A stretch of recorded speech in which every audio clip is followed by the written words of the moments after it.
ഈ അടുത്തിടെ PSC ചോദിച്ച ഒരു ക്വസ്റ്റ്യനായിരുന്നു പഞ്ചശീല തത്വങ്ങളിൽ ഒപ്പുവെച്ച രാജ്യങ്ങൾ. Option A India Sri Lanka, option B India Pakistan, option C India Bangladesh, option D India China. ശരിയുത്തരം ഓപ്ഷൻ ഡി ആണ്, ഇന്ത്യ ചൈന. ഇത് ചോദിച്ചത് 10ാം ക്ലാസ്സിലെ സ്വാതന്ത്ര്യാനന്തര ഇന്ത്യ എന്ന് പറയുന്ന പാഠഭാഗത്തു നിന്നുമാണ്. ഇത് നോക്കാം.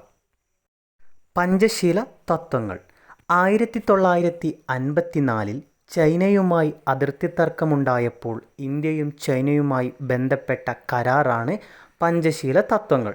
ജവഹർലാൽ നെഹ്റുവും ചൈനീസ് പ്രധാനമന്ത്രി ചൗ ഇൻ ലായുമായാണ് സംയുക്ത പ്രസ്താവനയിൽ ഒപ്പുവെച്ചത്. ചൈനയുമായി ബന്ധപ്പെട്ട കരാറാണ് പഞ്ചശീല തത്വമെങ്കിലും എല്ലാ രാജ്യത്തോടുമുള്ള ഇന്ത്യയുടെ സമീപനം ഇത് തന്നെയായിരുന്നു. അവ താഴെ പറയുന്നു.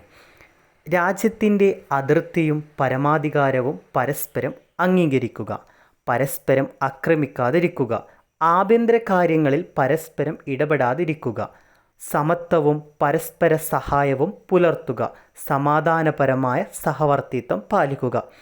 ഒന്നുകൂടി നോക്കാം.